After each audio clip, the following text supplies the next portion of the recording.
So how about if you just go out and accumulate properties over the next year or two, 24 months run, and you're getting interest rates well below market. You can't get a better situation than that. Chris, since we've already had you on the show before and we told, really dove into your story, I think I want to just dive straight into the topic at hand, right? So what's the number one secret you believe about buying real estate right now? Should investors be buying it? What are you seeing? What's your feeling after 31 years of being and seeing multiple market cycles? Should real estate investors be buying real estate right now? Yeah, it's never been a better time, frankly. I was saying to you off air, 31 years, right? I'm going on my 32nd year. There's never been a better time. I say that for a few reasons with no particular priority order. The top of mind would be things like we have, for the third only in 50 years, we have an affordability problem right now. And that's with interest rates, not quite. They might be. I haven't checked in the last week or so at our 50-year average of like 7.7 or 7.75.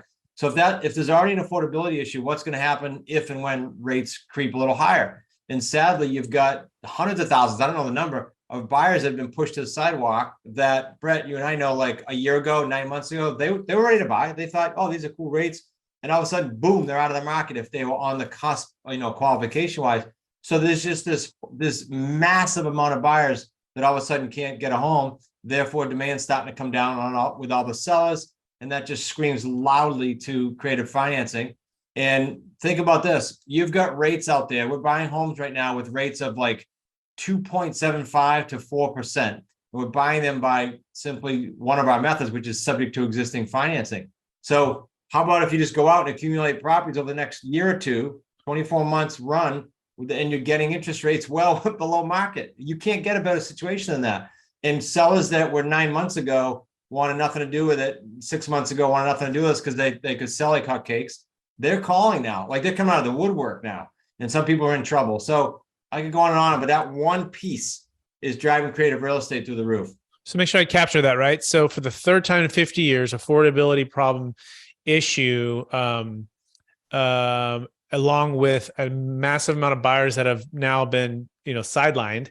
Yeah. And so what you're saying is, with creative financing, you obviously know what you're doing, know how to do it. Sellers are finally now more likely to do that now. Is that what you're saying?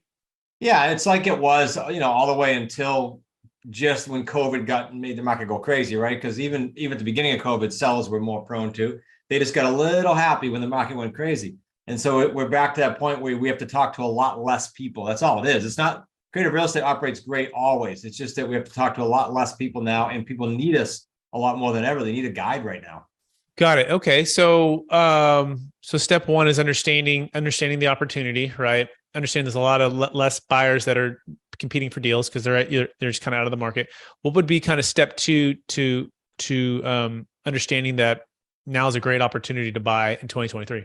You know what? I talked with this on a show yesterday. This is so important, Brad. I don't know if we hit this last time, but especially now where you have the potential to operate your business as an entrepreneur. I don't care if you have a W-2 now, we'll show you how to escape that, but you have a chance in the next 24 months to parlay some serious, like a decade worth of wealth. If that's the case, if I'm saying that, would it not behoove you to make sure you find a niche that suits you? In my case, creative real estate. I'm not so naive to think it's for everyone, but find a niche that suits you, and then find someone that you alluded to earlier that's been through different market cycles. I've been through several.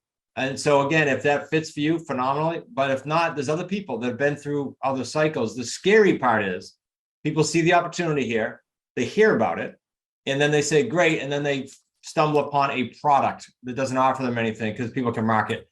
Or they stumble on something that's just new to real estate in the last 5 years. That's a scary formula. So just make sure that as a step two, that you find someone to latch onto, put the blinders on for a few years, and make a nice run here out of this market. These are the stories you hear about.